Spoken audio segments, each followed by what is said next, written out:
Abraham's time is roughly 4,000 years ago, comes to the promised land, Jerusalem is already a well-established city of the Jebusites. He meets the righteous king of Jerusalem.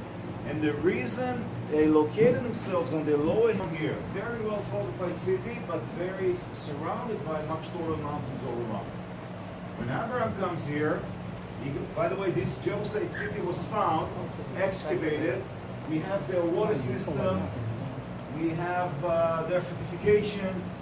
It's all down in the city of David. So when Abraham comes here, the binding of Isaac takes place on a taller mountain to the city of Jerusalem back then, on Mount Moriah. And Isaac, of course, will be saved, right? And he'll have Jacob, and Jacob will have the first son. They'll come back to the country led by Joshua as big tribes from Egypt. And they will settle the country more as 12 tribes than as one nation. The first one that will build a big nation out of these 12 tribes will be Saul. But Saul dies fighting the Philistines. We were where it happened, right? Up in the north.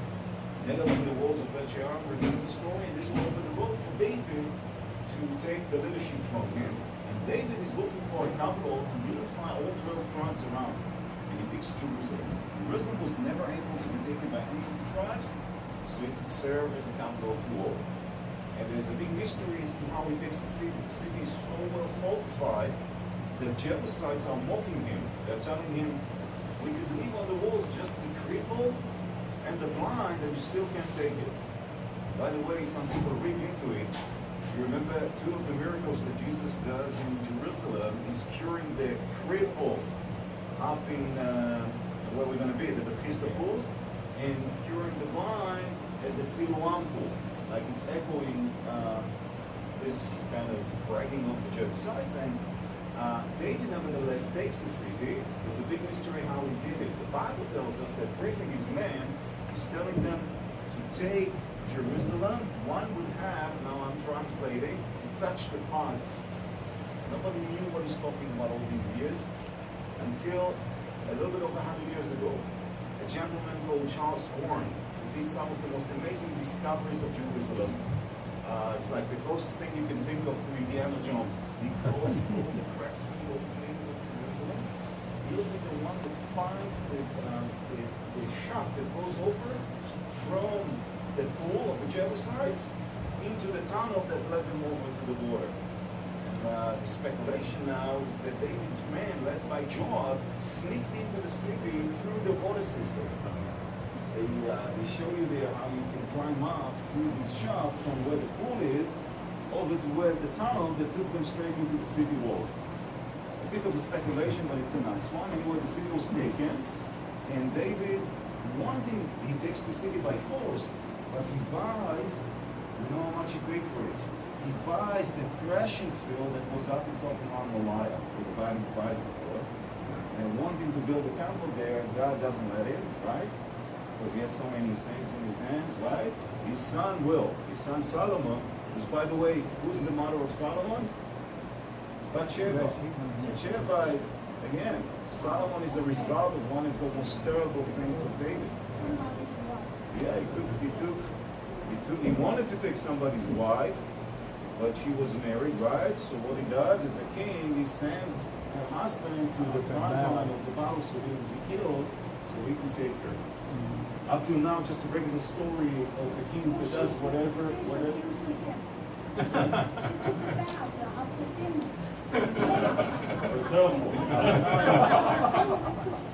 But now comes the prophet.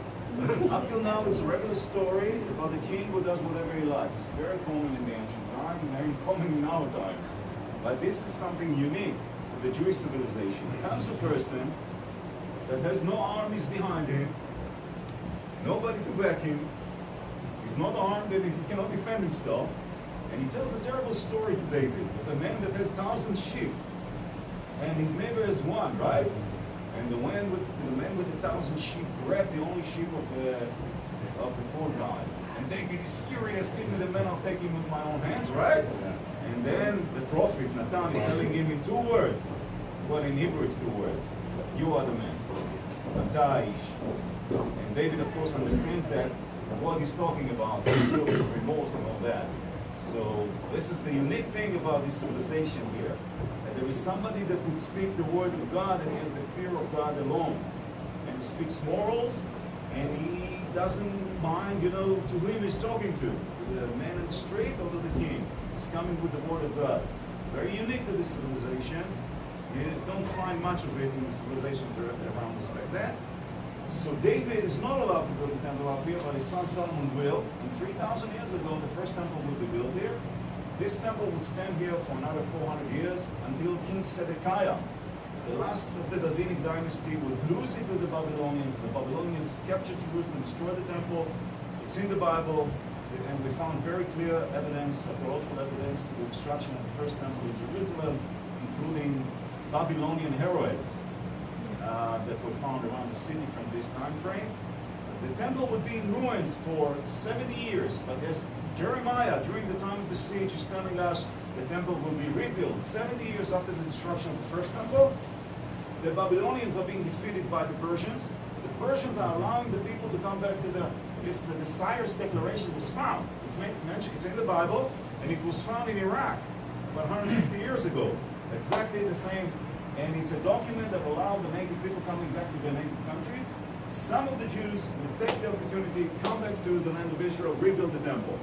Most of them would stay in Babylon, right? But those who come back, led by Ezra and Nehemiah, will rebuild the temple here. You know, this temple that would be here all the way to the 1st century BC.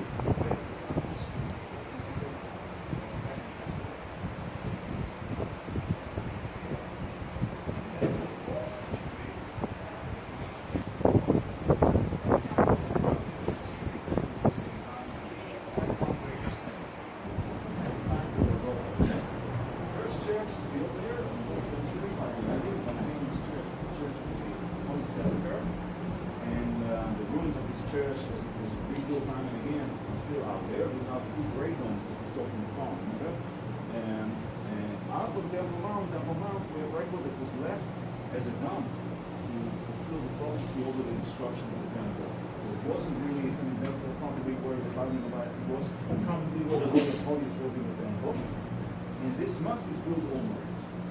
Still stands here. Renovated over the years, but still stands out here. 100 years later, they start associating what the Jews would call as Temple Mount for the Muslims, and for the UN, by the way. There's nothing Jewish here. This is all Bobemaises. You know a little bit of Yiddish? Yiddish is, Bobemais is like the story of your grandmother. It's all Muslim here. There was a vote in the UN, and most of the European countries joined it, saying that this is a holy Muslim site, there's nothing Jewish here, nothing there. This is so, everything I'm going to tell you from now on is just,